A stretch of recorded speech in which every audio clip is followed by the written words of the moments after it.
confirm. Yes, for who, please?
Good morning, good afternoon, or good evening, depending on where you're joining us from. And thank you for joining us in today's event, Beat the Heat, taking on the cooling challenge in cities through innovation. I am your moderator today. My name is Lily Riahi, and I am the coordinator of the Cool Coalition, and I'll be with you for the next 90 minutes to take you through a very exciting discussion on how cities are tackling extreme heat, promoting resilience, and tackling growing cooling demand through innovation. So this event is actually hosted together with UNEP and the Cool Coalition, the Global Covenant of Mayors, the Rocky Mountain Institute, Clean Cooling Collaborative, and Mission Innovation. So we will start with some opening remarks, followed by a deep dive presentation from where we're going to launch a brand new urban cooling guide, followed by a panel with cities, national government representatives, industry, and And then we will follow by an interactive session where you can actually pose some questions from the audience, putting your questions in the chat box, followed by a closing and call to action. So with that, I'd like to hand over to Dan Hamza, advisor to the COP unit and the Energy Transition Council and the cooling lead for the UN High-Level Champions team for COP26. Dan Hamza, the floor is yours. Wonderful. Thank you, Lily, and hello to everybody wherever you are around the world. It's great to get the chance to connect. Firstly, and obviously, thank you to the Cool Coalition and various partners as just listed for the invitation and for hosting the webinar. I've just got 3 comments to help set the scene for the discussion today. The first is about science, the second is about solutions, and the third, not surprisingly, is about the COP. So on the science, I mean, I'll take a wild guess that most of you on this call care quite deeply about climate change and may or may not be kept awake at night time by some of the numbers. I try not to be, but I have to say the numbers that really are sort of stirring in my head are this need for a 50% reduction by 2030, and yet when we total up what's about to happen, we're looking at about a 16% increase. It's stretching my brain. This is the size of our task, and we're already at 1.1 degrees, and we're already, in particular this year, seeing some quite extreme weather events that we wouldn't expect to happen as frequently or as intensely or for such long durations, whether that's fires or floods or heat waves in the Arctic. So, you know, I really do think if planetary health, if this planetary health report was a personal health report from your doctor, you know, we would be doing so many different things. The science also tells us that cities are getting hotter at twice the rate of most other parts of the world. And of course, all of you know that cities account for a significant amount of carbon emissions. Some estimates suggest that could be 70%. So to keep 1.5 alive, to use the sort of COP catchphrase, we absolutely need action from cities, which is why we're on this call, right? Which is why we're doing this work, which is why we're dedicating our careers to this important topic.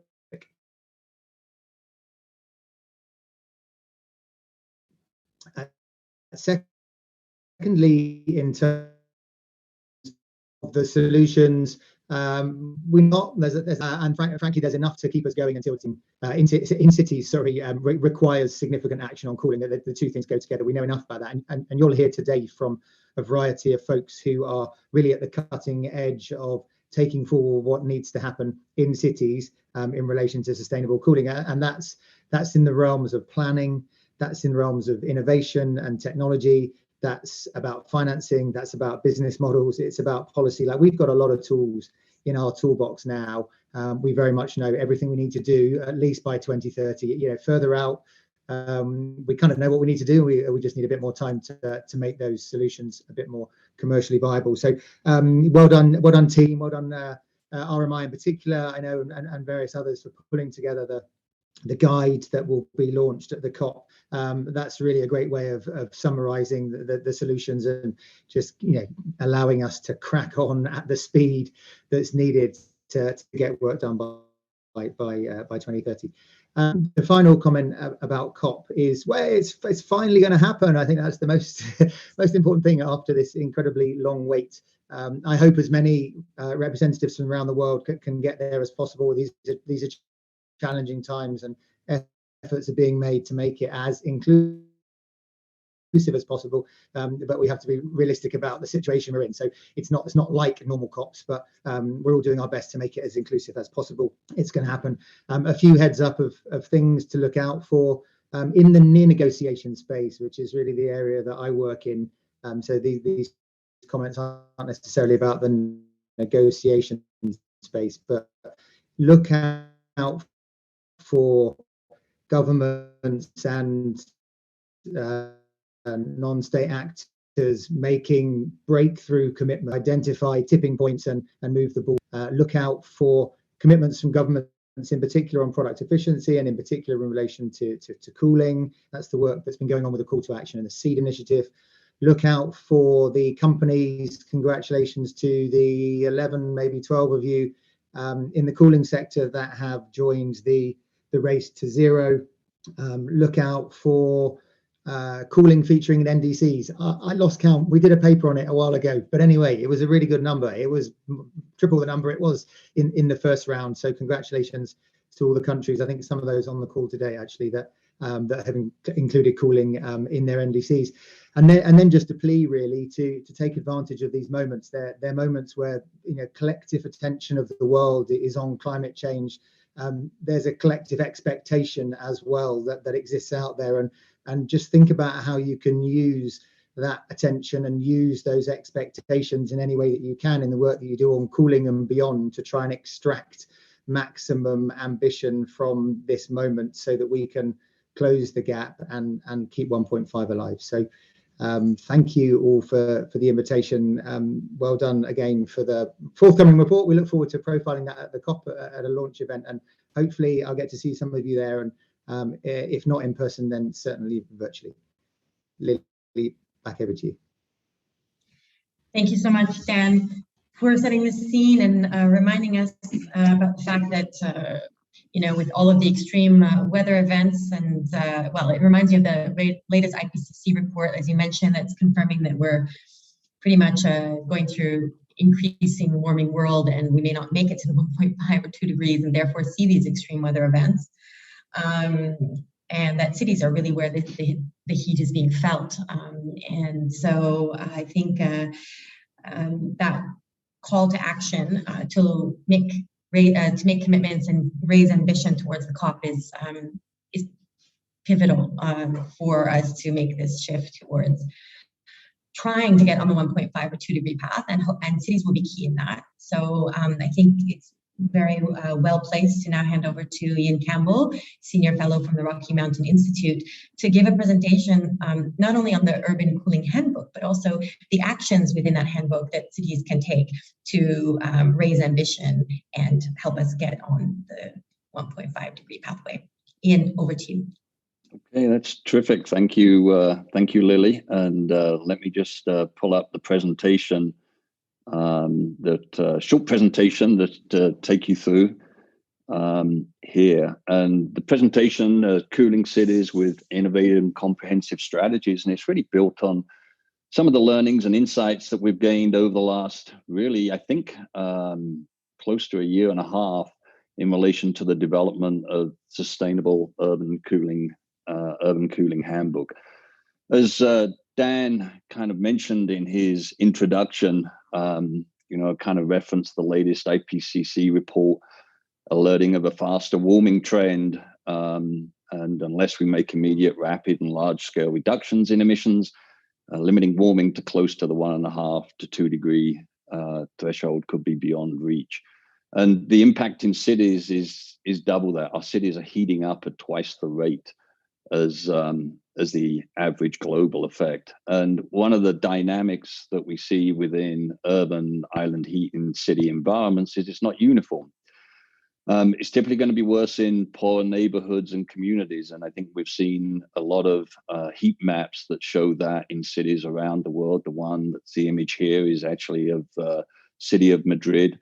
And typically in poor communities within city environments, there's less access to green spaces, less access to blue spaces, typically greater density, but also industrial operations are often taking place and emitting waste heat. So we see that it's not uniform. And when you look at what can cities do, we know that national and state authorities have preemption in certain areas. But that doesn't mean that doing nothing delivers an answer, because what happens is that doing nothing means that for those who can afford it, there's air conditioning, and not only just the incremental air conditioning, but also greater usage. And that just adds further to the urban heat island effect because of the rejected heat coming from distributed air conditioning systems. So that business as usual pathway is not a pathway that really can be our future. It adds to emissions and obviously consequent climate impact of cooling, urban heat due to the heat rejection of the systems, but it also further increases the equity divide in cities between those that have access to cooling and those that don't and are in a part of the city where heat is just continuing to build. So in addressing this and kind of taking around out of that pathway of those that can afford it, secure air conditioning for comfort within the city environment, you have to start at the urban scale. And to reduce heat at the urban scale means integration into planning and design. So it's urban form and design.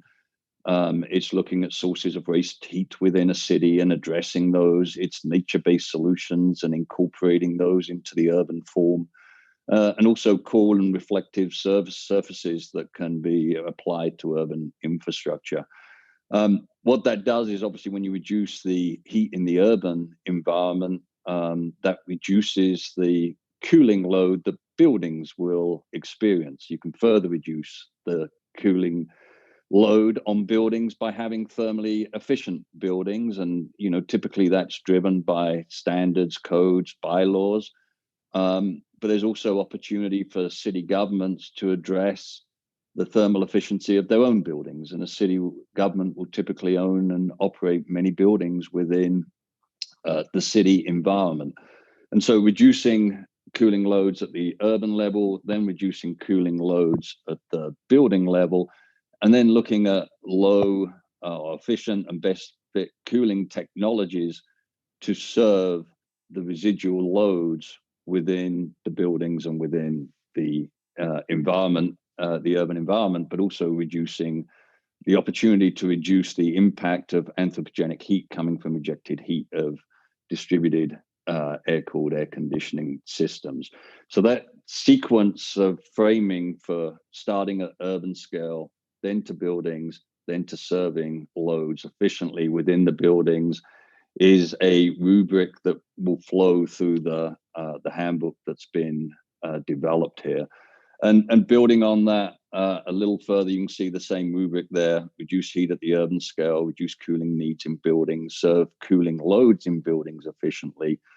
And then down the side axis, what is it that a city government can directly control?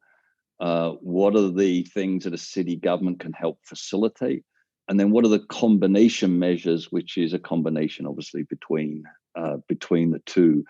And you can see right at the top there, urban form and planning. So again, that's urban planning, density of development, the level of corridors, level of shading, airflow within the urban environment, integration of nature-based solutions. So as you say, green spaces and blue spaces and tree cover within the urban environment, and then cool surfaces for reflecting heat. From a combination perspective, looking at, okay, how do not only reduced heat with the active provision of cooling, but also do so in using most efficient, best available technology. And that will tend to drive you towards a servitization model. And the ultimate servitization model is district cooling, which is built on the lowest life cycle cost concept. With district cooling, you have the opportunity of using heat sinks and heat sources and shifting loads with things like thermal storage to actually ensure that the load profile of the provision of cooling isn't detrimental to the operation of the grid. One of the important things with district cooling is it's not only significantly more efficient because of being able to use best available technology and heat sinks, it actually reduces the impact of anthropogenic heat coming from the provision of active cooling. But district cooling doesn't happen without a city government's involvement. It's not something that the private sector can just step into. The environment has to be in place for district cooling to be able to scale as a solution. You then move down to energy efficient, thermally efficient buildings. The opportunity for cities to lead by example, not only with their own buildings, but also with their own transportation, municipal transportation fleets, and the opportunity to, again, move away from technologies that add to the waste heat within the urban environment. Community-centric initiatives, especially focused on advancing heat equity and access to cooling, often focused on poorer, more vulnerable communities within a city. And then the last two being facilitative measures, building awareness, building importance of building public support, and building capacity on the supply side. And then the funding and financing solutions, although key being the funding, because even if you're financing, there ultimately needs to be a funding source to enable that financing to be serviced. And we're just seeing some pretty amazing innovation in funding solutions from around the world that can actually generate revenues and put that into more, helping make our cities cooler. The steps of how to get started, it's not enough to just say, well, this is what you can do. It's also how and when. And like most things, it starts with leadership. It starts with a champion, and kind of understanding where you are. A citywide baseline assessment is foundational, really, to getting started. And then within each of those strategies, from the prior slide, there's a range of no regrets. And what I call no regrets is low cost, no cost, and low risk of unintended consequences associated with actions that can be taken. So these are places to get started and start building support. The other area for getting started is trigger points. And, within each of these strategies, there's measures that can be taken that are preparatory measures to ensure that when a trigger point occurs, that would provide a low-cost opportunity for integrating a more sustainable cooling approach, that those aren't missed, because they don't come by so often. And so making sure those preparatory steps are in place is key, and identifying where those trigger points are is an important part, again, of getting started. So what those do is provide the opportunity for early action, which can enable support to be garnered to take the first steps towards a sustainable urban cooling future. And then that in turn gets integrated into a sustainable urban cooling master plan once developed. But that's one of the key learnings that we had, is that there's a lot of things that can be done before that big sustainable urban cooling master plan is developed, that actually build on each other and can really help gain support. So we'll be launching the handbook November 3rd at the Nordic Pavilion, COP26.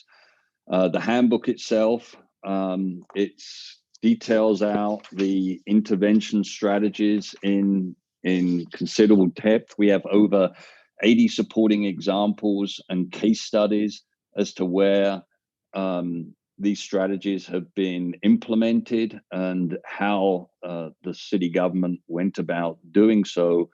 And obviously, the goal is that this handbook is one that's action-orientated and is able to be utilized in a way that aligns with the unique context of individual cities and their environment. So, and thank you to the people that supported this within the Cool Coalition.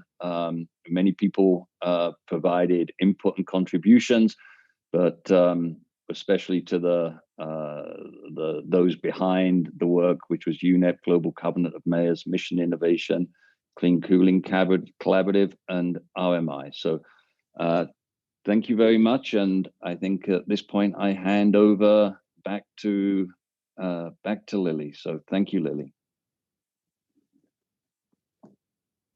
Thank you very much, Jan, for that very good teaser. I think the no-cost and low-cost actions that can be taken is something that we should be all looking to identify in our work with cities. So that is it's great that that's in the handbook, and I think we all look forward to teasing out those actions with the cities that we work with in piloting this handbook. So now I think we can switch over to the panel discussion. We have with us today a very diverse panel, and I'll just give an overview of who is in the panel with us first before starting the panel. So we have Yves-Laurent Sapoval, who's Senior Advisor, Directorate for Housing, Urban Development and Landscapes from France. We have with us Sudhir Perla, who's a Country Manager for the work in India of Tabreed. Winston Chow, Associate Professor of Science, Technology and Society from Singapore's Management University. We have Ms. Cook Nguyen, National Ozone Coordinator for Ministry of Natural Resources and Environment in Vietnam. And we have with us Raya Maidman, co-lead of Mission Innovations Innovation Community on Affordable Heating and Cooling of Buildings, representative from the UK government and professor of London South Bank University. So to get us started, I'd like to ask all of the panelists about the impact of extreme heat and rising temperature in the city or countries that you're working with, and some of the key actions that the cities you're working with are taking to tackle both extreme heat and also growing cooling demand. So to start, I turn to you, Yves-Laurent, if I may. You're an expert on sustainable urbanization and architecture.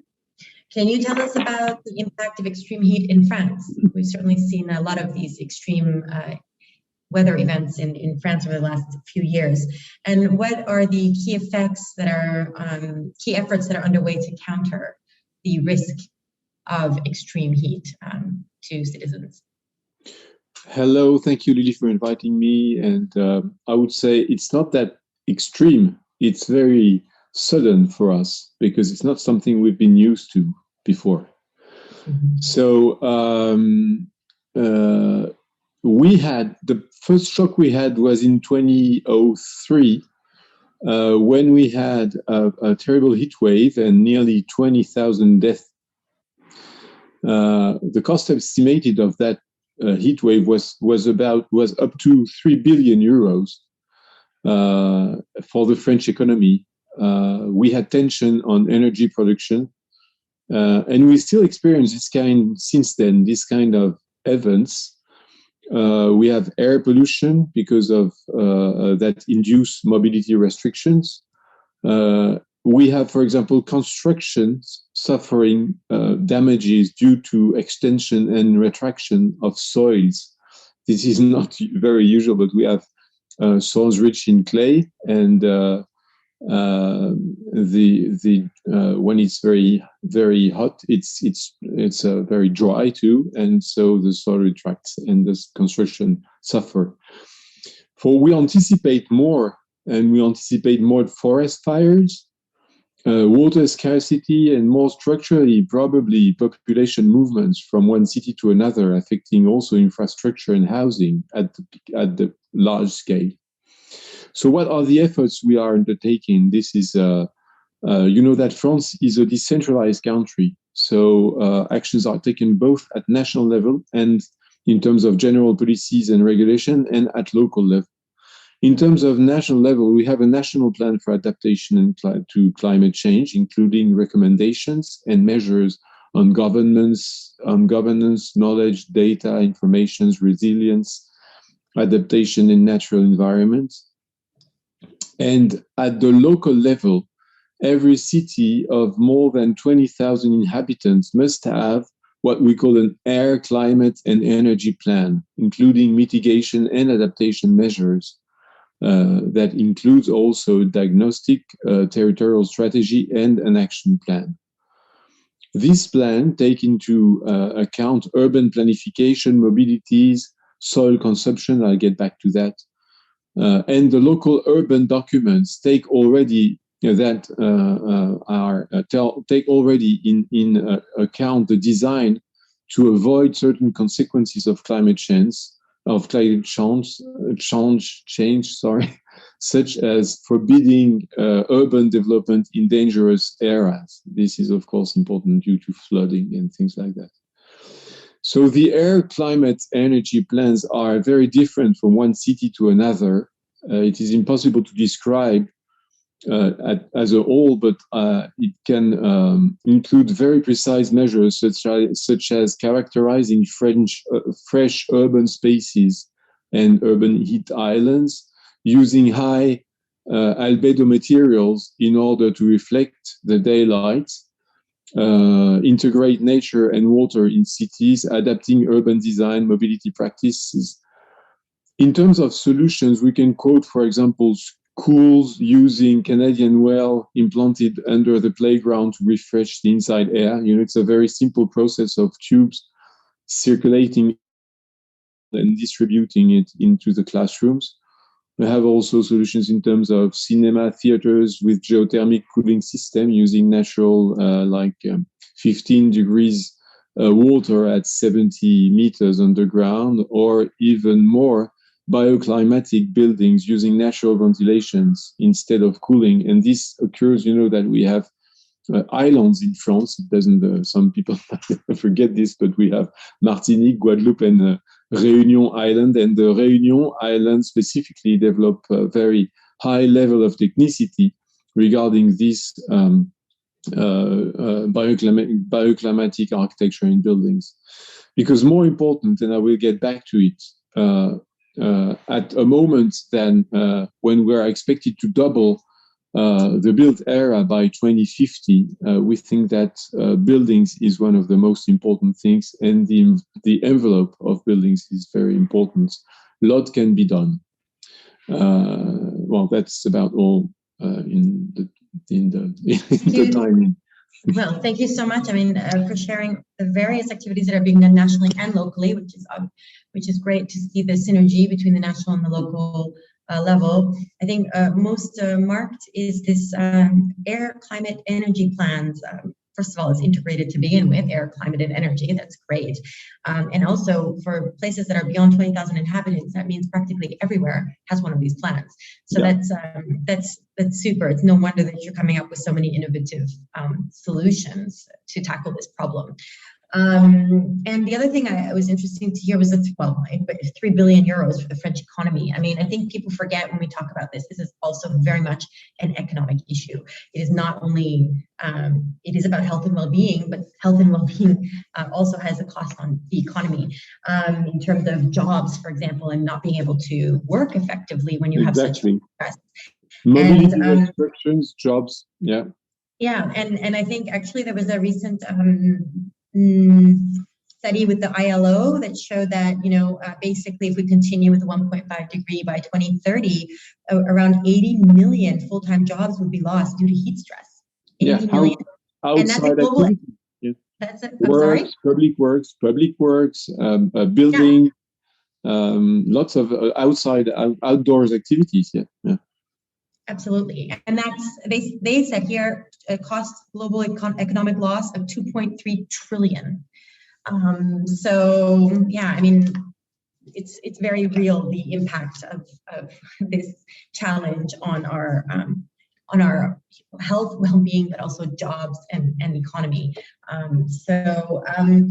With that, maybe I can turn actually to you, Winston, because I know that in Singapore, you've already increased. Yves Laurent said it was more sudden, right? So it's nice to see that France is also, it's not nice to see, but it's clear that it's even countries that are not experiencing extreme heat all the time have these impacts. But Singapore has already increased in temperature from 26.9 to 28 degrees as an average in the last 40 years. That's pretty significant. So, and we understand it can increase further by 4.6 degrees by the end of the century. I don't even know what that would be like. I can't even imagine. So what are the current and projected impacts of this in Singapore's urban areas? And more importantly, how are you trying to mitigate this, I think? Okay. Thanks, Lily. Yes, it's a very warm future that we're going to be facing, a hot future, so to speak. In fact, the present is rather hot as well. Right now, it's just past 8 p.m. in Singapore, and it's about 30 degrees Celsius right now, barely an hour after sunset.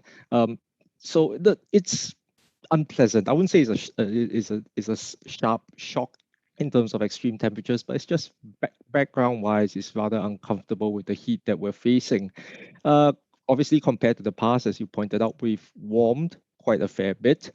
Actually, if you look beyond 40 years, if you look at the temperature data from 1950 until last year, we've warmed by about 1.8 degrees Celsius compared to the historic past. So the reasons behind this warmth, it's not just the global climate change that we're considering about, but it's a direct consequence of the urban heat island, which has arisen from the very rapid development that has taken place in Singapore since the 1970s. A little primer, we are a city state. We are 100% urbanized with a current population of 5.5 million people.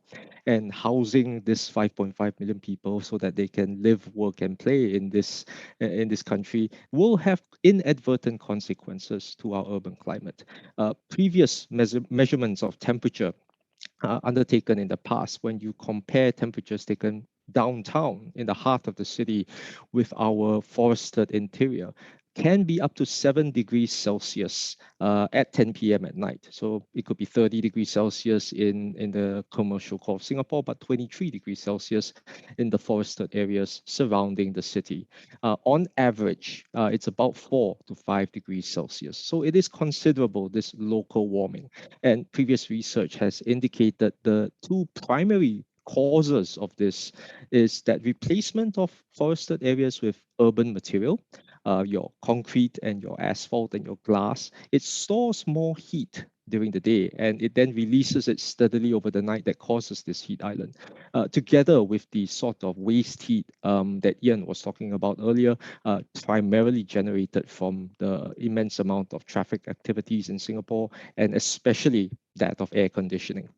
Now, Lily, you asked me about the impacts. Presently, the impacts can be quickly summarized as more heat stress, more heat stroke, and more heat related injuries, particularly for those that are biologically predisposed to these sort of heat injuries, the very old or the very young. But there's also distinctions in terms of vulnerability that was mentioned.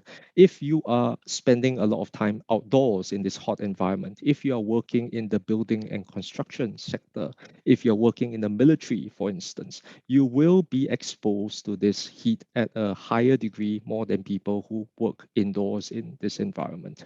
But it's not just the heat stress, which admittedly it can be fatal, but also generally everybody will face an increase in thermal discomfort. So when you walk outdoors, you will feel that heat immediately upon leaving your shaded or air-conditioned environment. However, there is that worrying trend, though, that goes beyond just the impacts to the person or the individual. I mentioned the ubiquitous use of air conditioning in Singapore.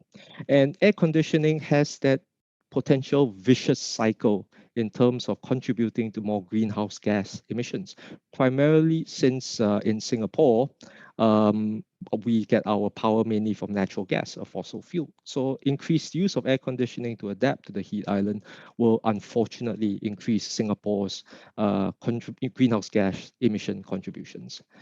So in the future, we expect more of the same in terms of these heat stress and heat stroke issues for individuals.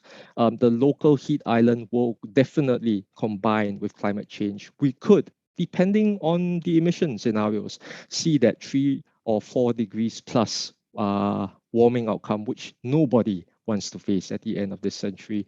But we have to consider these things that can happen. Locally, as I mentioned, the heat island is driven by development. Like most other cities in Asia, Singapore will have more urban development in the pipeline, both in terms of greenfield and brownfield developments for residential and commercial areas. These will be in the works over the next 10 years, and they will result in more local urban warming. So it's baked in that we'll be facing the consequences of this. However, whether or not this is exacerbated by global warming, by climate change, is really dependent on what other countries are committed to when they made their initial Paris Agreement commitments in 2015. So we have to pay a lot of attention to what happens next month in Glasgow to see if that 3 or 4 degrees C warming is something that we'll face in Singapore.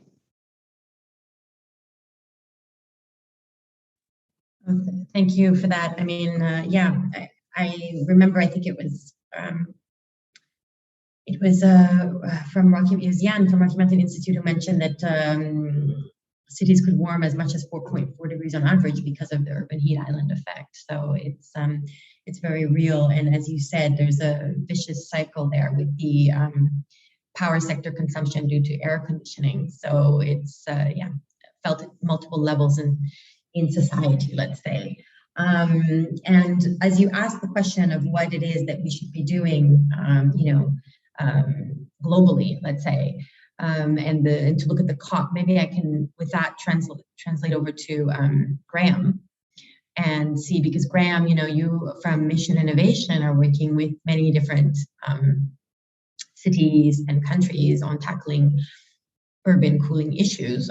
What do you think are some key enabling actions for cities and countries to start developing cooling strategies to tackle this issue at the urban level? Yeah, thanks very much, Lily, and brilliant. Well done to you and to Ian from RMI for this document. It's a fantastic contribution, and for me, it sort of starts us on this sort of focused journey. It gives us visibility, and I think in the past, perhaps on an international level, we didn't have visibility of the challenge. But also the opportunity associated with cooling in cities. And, it's different depending on where you are in the world. So in the UK, for instance, cooling is not very obvious for our temperate climate. However, overnight, in the last 4 or 5 years, we've seen a tremendous global warming and a tremendous impact on our buildings overheating. And to give you a stat, compared to 20 years ago, effectively every year our UK cities have moved about geographically about 40 kilometers south every year for the last 5 years.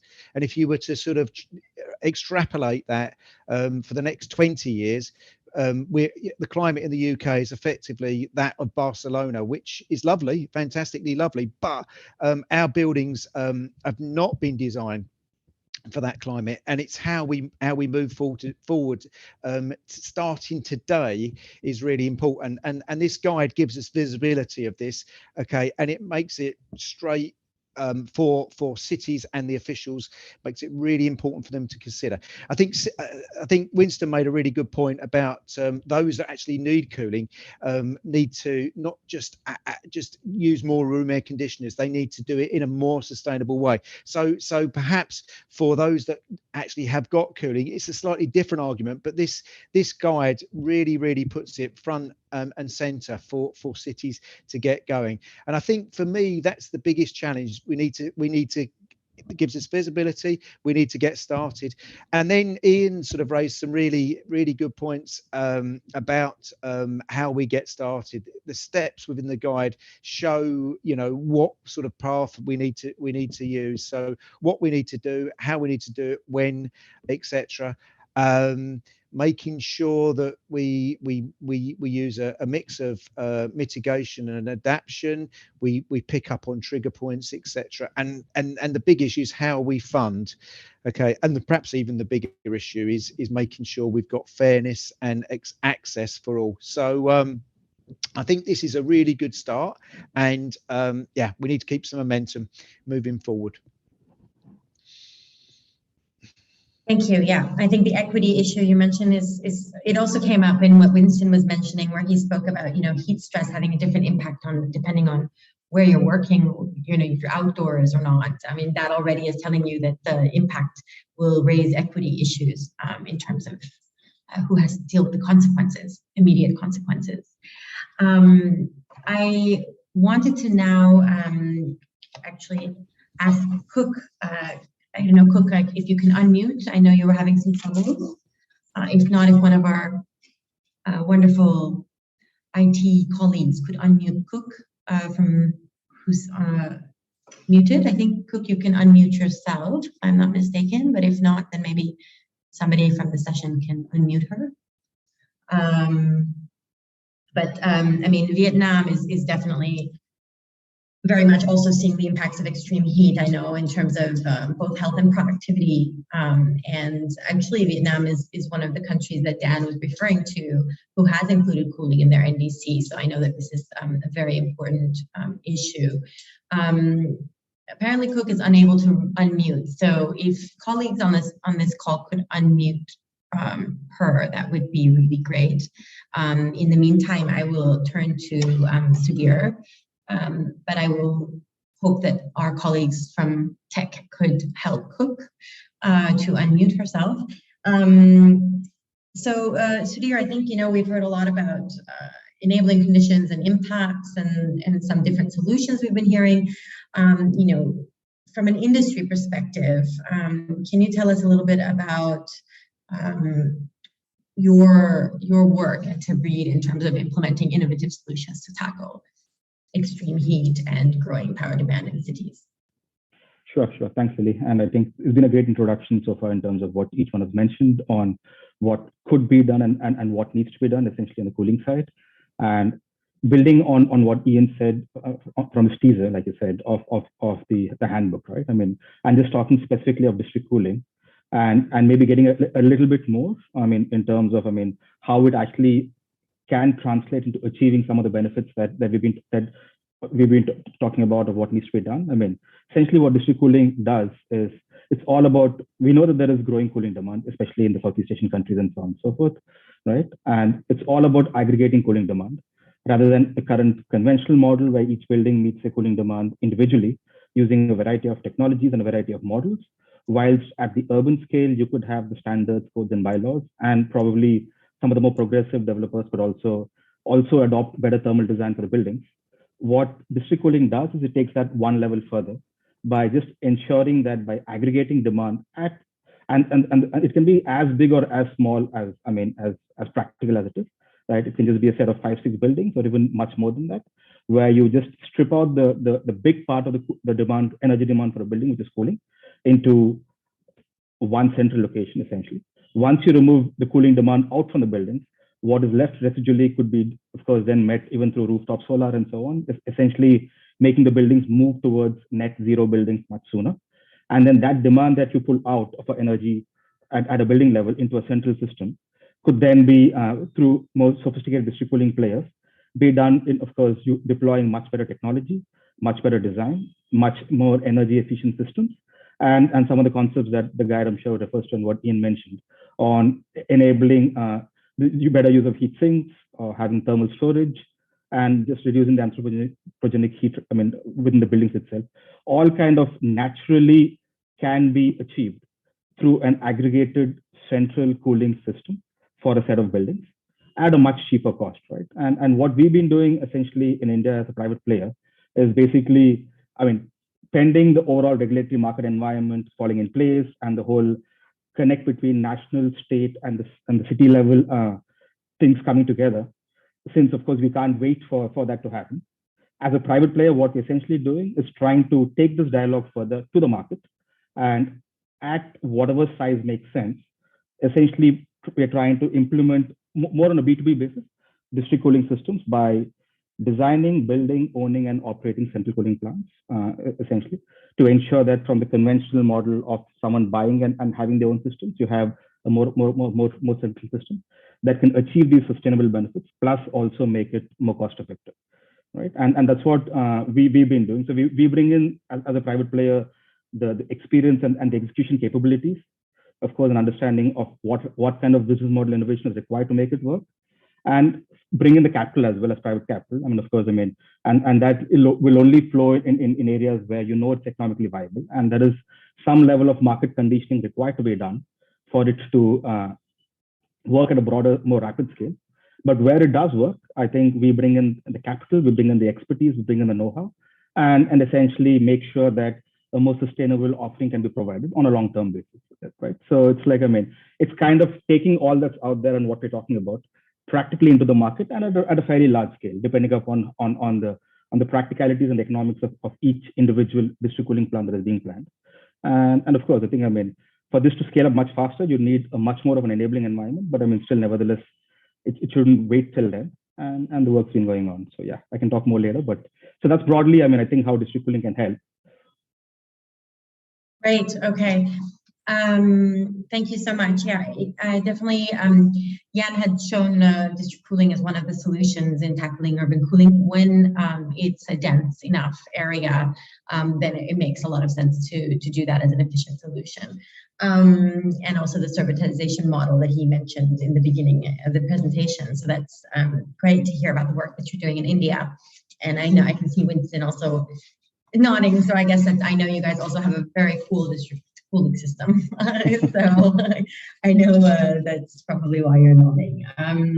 So I think, you know, going back to you, Laurent, I think, you know, we've heard a little bit about the impacts and some about solutions. In Paris, where you are, of course, I know they plan to become the greenest city by 2030 and to achieve 50% of the city covered by planted areas by 2030. I think this might be one of the low-cost, no-cost solutions that Ian was referring to that can really help mitigate, you know, urban heat island effect and contribute to a healthy, livable city. What, in your opinion, has driven Paris to take action on this and set such an ambitious strategy? And how will the city actually achieve this goal in terms of being the greenest city and having this 50% green infrastructure? Yeah. Well, there's a few things I want to say about that. Paris is a city. You know, I'm not from the city of Paris, so I'm not the best person probably to answer this question, but I can give you some information. Paris is a very dense city. Paris, and as you know, the city of Paris is only the center of the Paris region. So if you calculate, for example, there's about 11 million inhabitants in the Paris region and the agglomerated Paris region, and Paris is only 2 million inhabitants. So when you talk about Paris, you talk about the very center and most urbanized place of the Paris region. It would be the hyper center of London, for example. So it's a very dense and very built city with not a very high rate of green space per inhabitant compared to other cities. And but it's not easy to compare as if you want to compare to London, you might have to compare to the whole Paris region. That would be different. Anyway. Anne Hidalgo and the mayor of Paris have been setting up some very ambitious goal at this regard. And it is true that, as I said, it is very needed because the center of Paris, if you look at the curves of temperature, the center of Paris is one of the highest temperature in all the Paris region because it's less, notably because it's less green. So to do this, as you said, it will take time and it will take considerable measures. And those measures are probably inevitably going to be using lots greening, planting trees on lots of public spaces. I think you have seen some very ambitious projects on the Place de la Concorde, Place de l'Hôtel de Ville, and very other iconic places. But those iconic places will not be sufficient to the whole coverage that the mayor is willing to put in place. This means that there will be, and it will be my second point, there will be a need for using infrastructures that are currently used for car circulation in Paris. There will be a need for planting trees in streets and boulevards, more than it is now. So this will not take place without a complete reflection on mobilities and change of mobilities. So it will be important to have a reflection on mobilities to deliver against this engagement, not only at the Paris level but also at the regional level. As you see, I mean, maybe you know that there has been lots of transformations into cycles. Places in Paris, so it's already a problem. So I think it will need a regional reflection on mobilities. So this is to say that first for Paris, but for every city, the reflection has to be integrated between mobilities, between habitat, and even integrated with the land around. Because lots of the questions that are related to heat are related to the land around. For example, when there was a heat wave in Paris, the price of fresh vegetables raised more than 20%. So, and water scarcity is not a question of city only, it's a question also of agriculture around the cities to be able to feed the city. So, anyway, as we are talking about nature in cities, I just want us also to point out that more generally in France, we have a general plan for nature in cities, and nearly every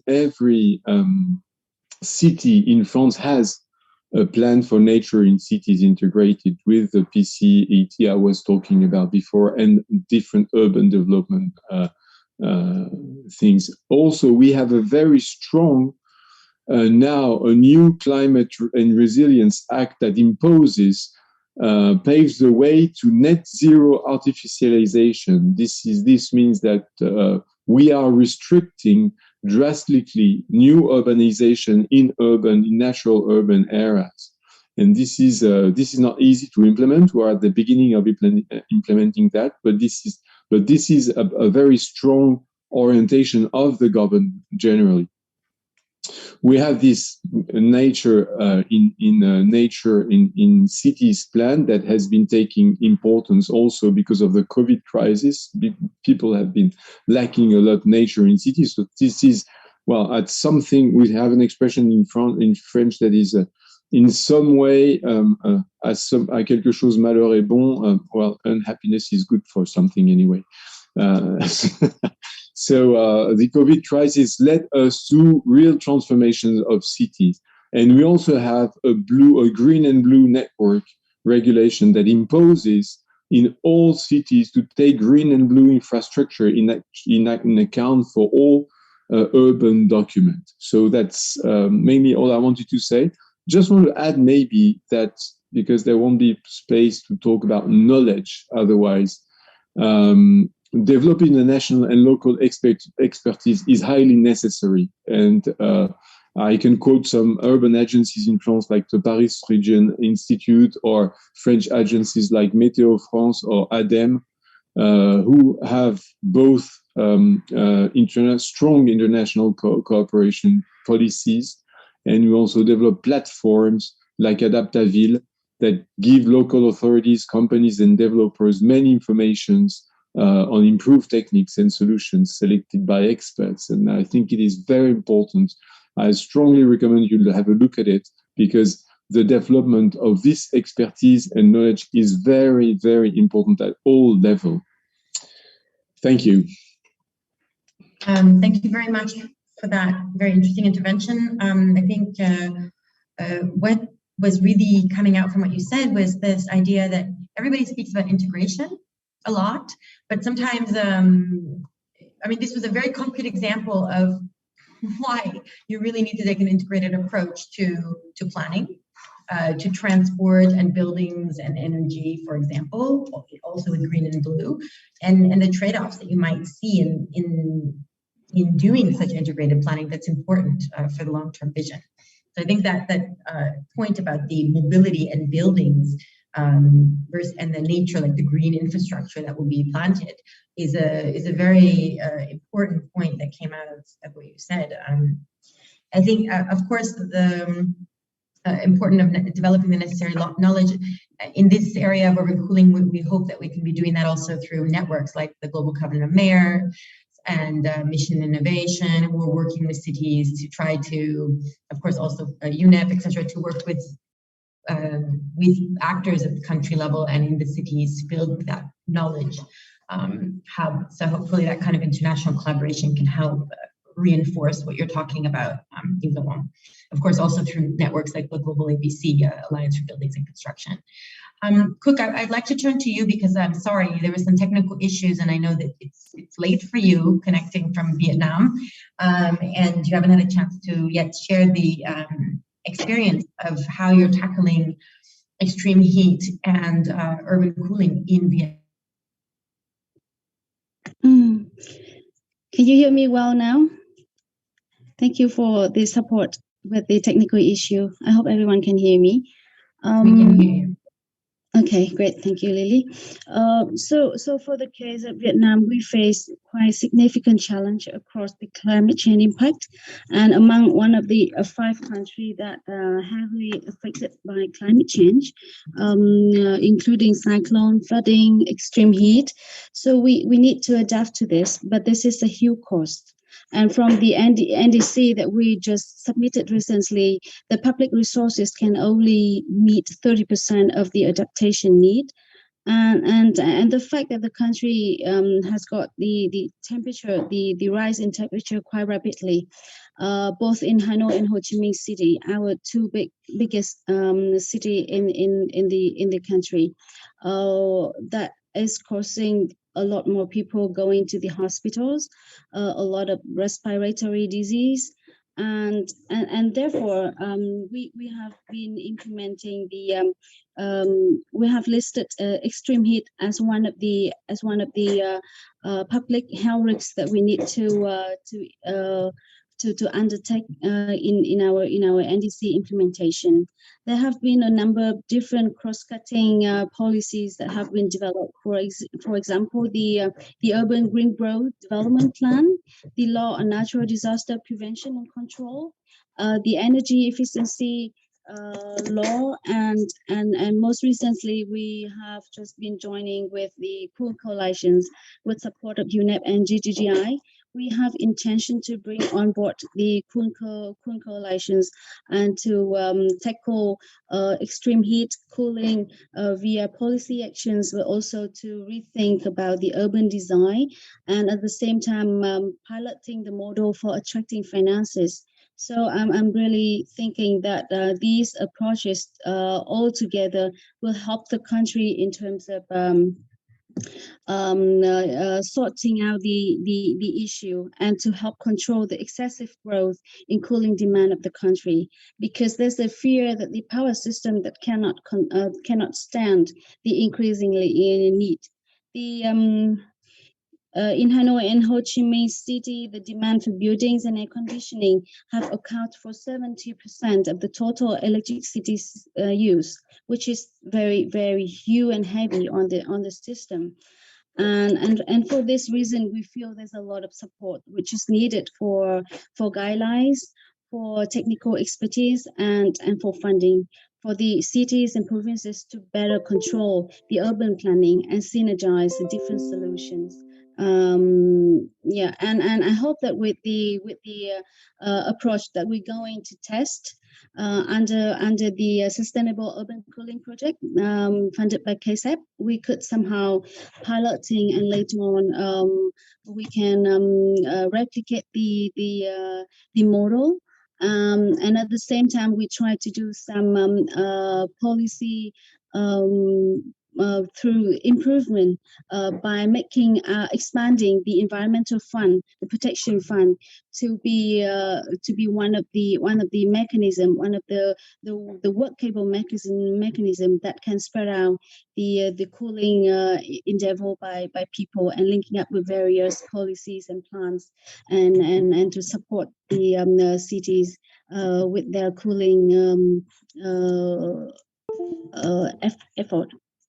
So that's what I have for now. Thank you, Lily. Thank you very much, Cook. Yeah, I mean, I was trying to note all the things that you're doing, quite a lot of action. So I don't think I know, I won't re-summarize all of that, but it was exciting to hear also that you're developing some kind of funding, financing mechanism and integrating this cooling work into your environmental fund to support cities. So clearly, again, a very nice integrated model of support from national to local. So that was very interesting to hear from you, and so I thank you for that. I think maybe I can turn to you, Winston, and you can also tell us a little bit about the Cooling Singapore initiative. I know that this is a major effort to build a decision support system to help reduce the urban heat island effect, and be interesting to hear a bit more about this as we discuss solutions. Definitely happy to talk about Cooling Singapore. It's currently in its third iteration, CS 2.0. There were two previous projects in the CS initiative, 1.0 and 1.5. The current initiative is to build upon the previous work that we've developed since 2017, which examines the different combinations of urban heat island adaptation and mitigation, and see which solutions work best in the Singapore context. Most of these solutions are extremely familiar to many. It's all the important stuff that Ian mentioned earlier, from green and blue infrastructure, smart urban design, and the Sudhir's flag waving of district cooling, which we plan to utilize a lot in Singapore. So all these approaches and practices are extremely well documented and summarized in the Cooling Handbook, which I think I invite everybody to read in there. And the examples from Cooling Singapore are included in that handbook. In the CS project, however, we also look beyond just reductions in temperature. We consider the impacts on outdoor thermal comfort in Singapore. So it's not just air temperatures we are interested in examining. We also examine how urban design and all these solutions affect radiant temperatures. For instance, how shading affects or makes things more comfortable for people at pedestrian level, but also the impacts on wind speed and humidity, and how that would affect citizens and residents and visitors to Singapore. The challenge is that measures that can work for the heat island might not be good solutions for outdoor thermal comfort. For instance, vegetation, the green infrastructure component, is extremely effective for heat island mitigation because of shading and because of the evapotranspirative aspect. But it is not that effective for thermal comfort, because in high humidity and low wind conditions, the extra humidity or evapotranspiration will definitely make things more uncomfortable for people. So urban design in this context really needs to consider how green infrastructure can be integrated with the existing low wind conditions and high humidity conditions in Singapore, so that pedestrians don't feel uncomfortable for the majority of the year. So in this current phase, yes, we are working in Cooling Singapore. We are working with governmental agencies, those ministries that have a direct stake in how to manage the increased urban warmth, to utilize this decision support system to examine how what-if scenarios of future development can result in different temperatures and different thermal comfort conditions. So this DSS helps to assess the net costs and benefits for both temperatures and for outdoor thermal comfort over different spatial scales in Singapore. We're looking at, for instance, what greenfield or brownfield sites for future developments can lead to the most ideal conditions for heat island mitigation or enhancement of outdoor thermal comfort for a particular precinct. At this point, Lily, if I could share this video that illustrates the prototype DSS that we have tried to implement in the Singapore context. So if you've been to Singapore, you know that this is the island. And what we do is that we examine different precincts, some a residential example in this case, where we can look at the current design for a particular time of the year, and we can then plot what the resulting thermal comfort conditions can be or temperature conditions are at pedestrian level. We can compare it with a what-if scenario. Let's say we change the urban design to include more platforms. We raise the platforms, we allow for unimpeded wind flow at pedestrian level, and we can compare and contrast which design plan can lead to a better outcome for heat island mitigation and thermal comfort for that particular precinct. So we've done this for 3 examples in the previous iteration for Cooling Singapore. You can see one example here for the current financial area in the south, in the Marina Bay district. And here is one example for a high density, high rise residential area in the south of Singapore. The plan, I'll stop sharing now. The plan is to expand this for the majority of the island, in Singapore, so that policymakers can then do a large scale for island-wide, but also a fine scale for individual precincts to see what options worked for heat island adaptation mitigation, as well as for outdoor thermal comfort. And they can do this sort of analysis with confidence because we're using validated models of energy consumption, of vegetation models, of traffic, building, and climate models, so that policymakers who use the DSS can have confidence in making the right choice to mitigate additional urban warmth. Yep, back to you, Lily. Yeah, very interesting, Winston. Thank you so much for sharing this with us. I think it reinforces the point that Yves Laurent made earlier about the importance of national institutions to build the tools and the resources to support action at the state level. And I think this is a perfect example of a tool that's been developed that will be able to actually facilitate local policymakers to tackle the urban heat island effect. So great example. Thank you for that. Maybe Graham, I can go to you quickly. We just heard from an example from Winston about really great local decision making tools, like tools to support local decision making. We heard from Cook also about really great efforts at the national level to support the action. And Yves Laurent started to hint at both national support and also the need to, share knowledge, perhaps also globally. Maybe I can turn to you and say, given your role at Mission Innovation, what do you think how do we need to work together to scale action on urban cooling, in your opinion? Yeah, no, that's great. Thanks very much. I mean, I think the starting point is I think we've got to address the barriers, and I think the barriers are pretty common across the world, and there's a mix of sort of business policy and technology. And I think Laurent mentioned about technology. A lot of the technology innovations is about integration. Lots of solutions already exist, and it's how we go about applying this relatively conventional technology in a way that perhaps we're not familiar with. So I think we can learn from each other internationally. So hot countries, okay, that are used to the application of cooling can perhaps help those countries that are on the journey to perhaps overheating in the first instance.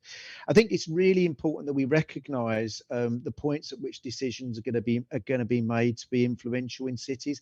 And I go back to the points that Ian made at the beginning, that actually the cities are really important, important and influential within the city itself. Nationally, they're really important, and internationally, and directly they control a limited amount of emissions themselves, but they have many other levers that they can influence. So planning, so place shaping and planning. I think showcasing is really important so that we can bring together sort of shared knowledge where we've demonstrated where something has been done in one particular city, and we can translate that to another city is really important. I think engaging with partnerships, making sure that we're working together, engaging with and communicating. And I think Winston also mentioned the word benefits, okay, and I think it's critical that we highlight the benefits of of cooling in cities. There are benefits, and we make sure we highlight these when we're trying to convince those that need to be convinced that we need to make some actions now. So I think working together internationally, I think will help this, and I think this is a really good start, and it will be great to continue this conversation, great to continue this work over the next couple of years, and if Mission Innovation can be part of that, we'd love to. Thank you. Thanks, Graham. We're very much looking forward to working with Mission Innovation on these issues. So I will now go to Cook, and then I'll quickly ask a question also to Steer, and then in about a few minutes, I'd like to open the floor in case there's questions from the audience. So audience members, please feel free to put your questions already in advance in the chat box, and I'll take them just in a few minutes. Cook, maybe if you could just tell us some of the, I mean, this is the Innovate for Cities conference, and I know that you mentioned so much activities that you're undertaking and enabling cities to take action. What are some of the innovative approaches and solutions that you see or you think you will see in these rapidly growing cities in Vietnam? Cook. Thank you for the questions, Lily. It is quite a complicated mix of issues that need to be addressed. So in the cities that we trying to work on, they often are fast growth cities, but also at the same time they poor urban design and sometimes insufficient green cover surfaces, and these all driving the urban heat island and in those particular areas. So so the question is what approach we have taken, right, toward these cities. Is that correct? What are some of the innovative approaches that you're seeing cities take to tackle urban cooling? Okay. So for these cities, we do have to take a lot of at the same time we have to consider what are the challenges that they are facing, and also there has been a lot of solution in order to we're trying to find a way that so that they can tackle at both the national and the province level. For example, I do mention about the environmental fund, which is the mechanism that can provide funding to the cities in order to help them replicating the work that they are doing. But at the same time, with more interventions at the city levels, we try to pilot the urban cooling action plans concept, which is something that we think it could work out best in the city, and for that reason, we do really need to have the shared guidelines and the technical expertise for those cities in order to build up.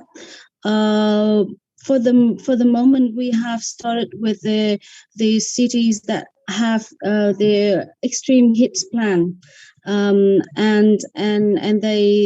they are having issues that need to also adapt with their other adaptation issues, and we hope that by linking up these various policies at different levels, we can make sure that the supporting to the cities will be as much as possible and will meet their need.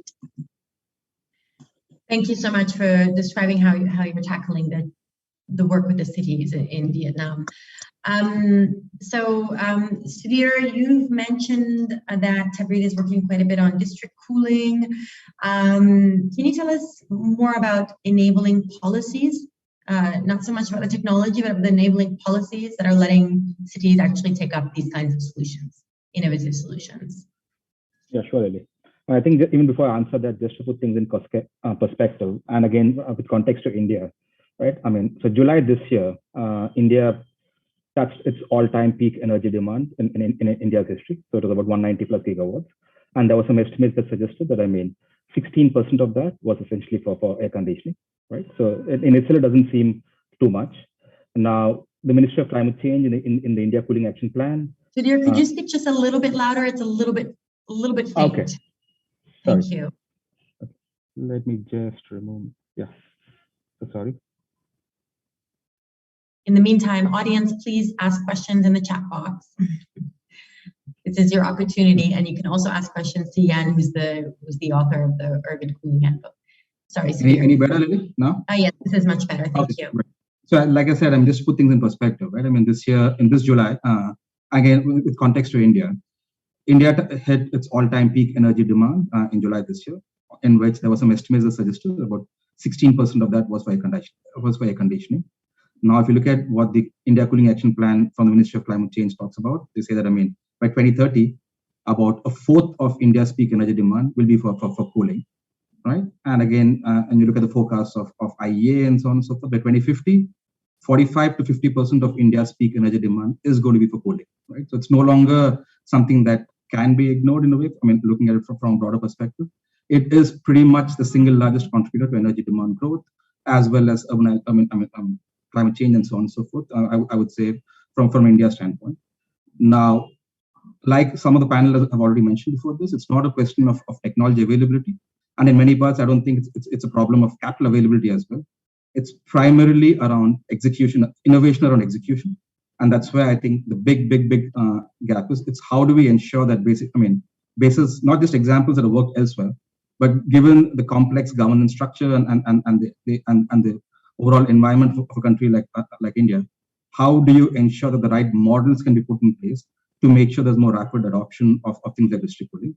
And there, I think beyond just going directly into PPP model and so on, I would just look at it as probably 2 or 3 very, very broad high-level areas. Really. One is basically the center, state, and the city integrate. And we've spoken about this already, right? The coordination between these 3 layers of government.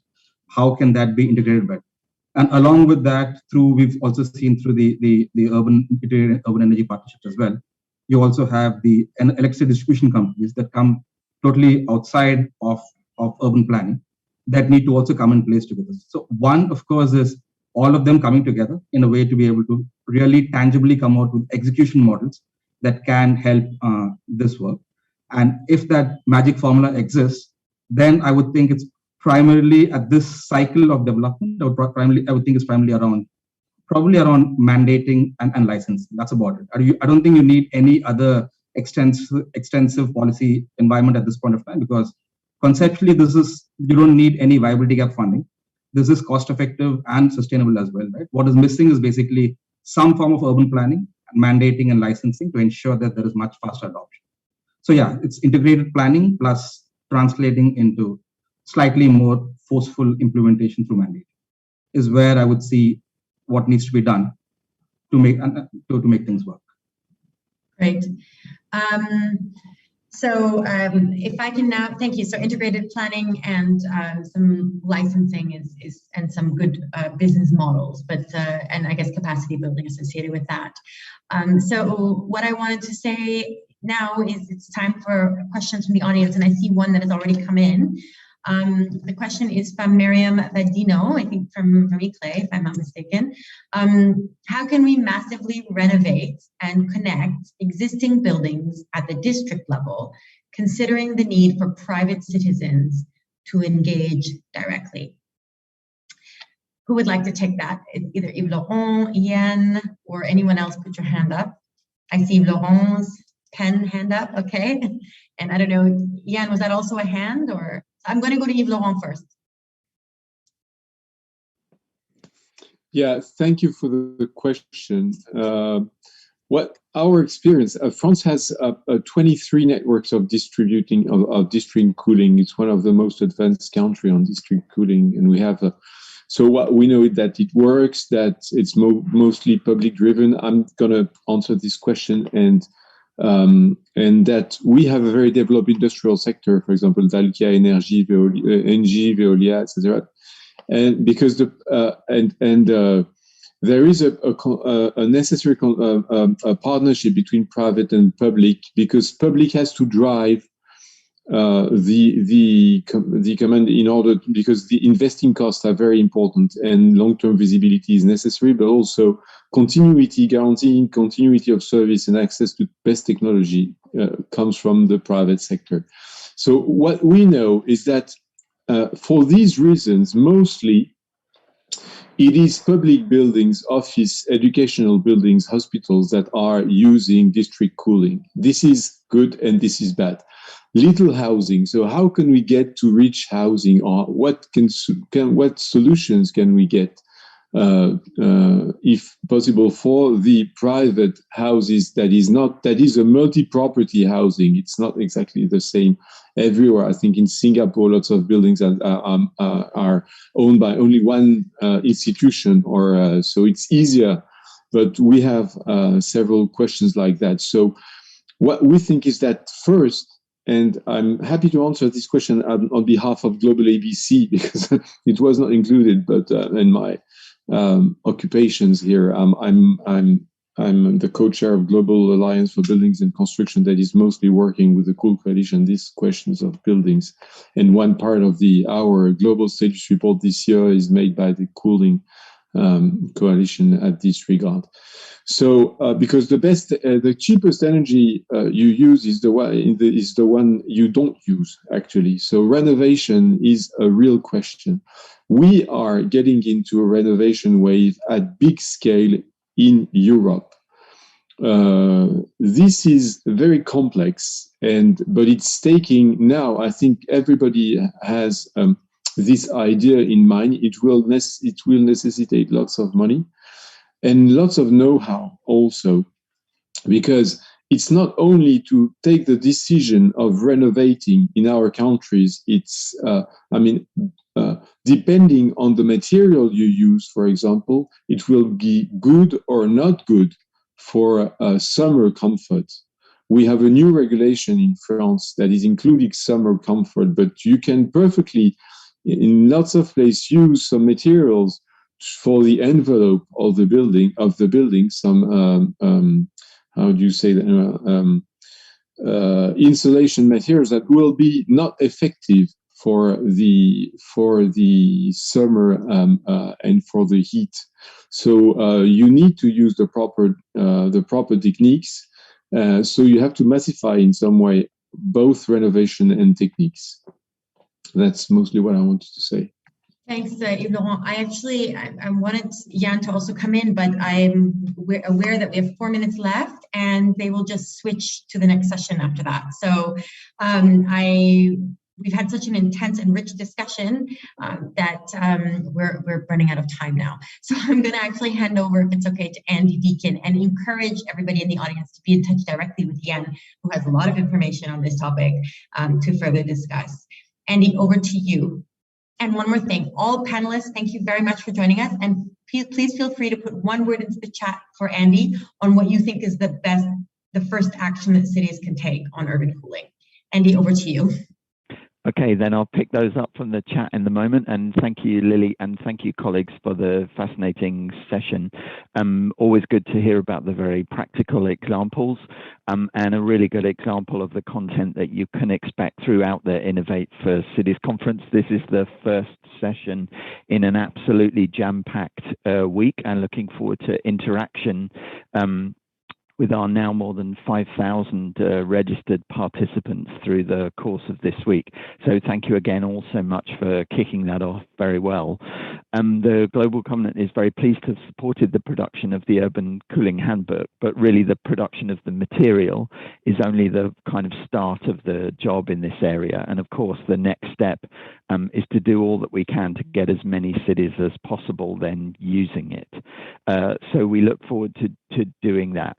The work has very strong links to the Global Covenant's ongoing work on research and innovation, on data, and on climate finance. And we've heard about all of those topics through the course of this session, each of those picked up through our 3 key initiatives. And you can find some more information on globalcovenantmayors.org about all of that. We will be adding the handbook once it's released on November the 3rd, was that key date to remember for the formal release into our resource center, and we'll be integrating it into the GCOM climate action journey. So all of our now more than 11,500 cities can then have access to the material and have an opportunity to use it. And we'll be contacting key regions, cities and nations about adopting the handbook and moving forward on sustainable cooling once it's out there and out and about. The work links very closely to some of the work that Lily, you mentioned, Graham has spoken about as well, under Global Mission Innovation, and to the work that we've been supporting for both Race to Zero and Race to Resilience. And there will be a lot more coming on all of that at COP26. Importantly, all of the contributions to Innovate for Cities are then feeding into our ongoing development of the updated global research and action agenda on cities and climate science, and a really important opportunity there to build on the legacy from Edmonton a few years ago and to continue to advance the work forward. So really that was just a shameless plug for linking this activity to lots of other ongoing initiatives, but really looking forward to building on the examples that we've heard today and others that Ian and colleagues are integrating into the handbook, and driving forward towards uptake and implementation on the basis of all of the good work that everybody's spoken about today. Thank you.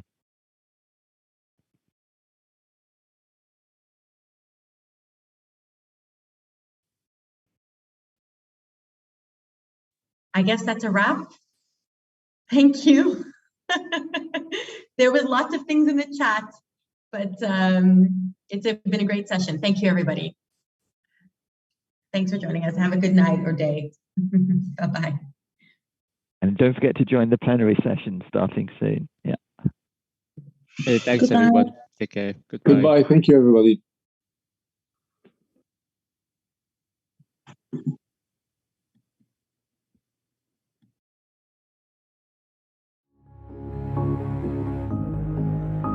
I'm copying what's in the chat and then I'm leaving.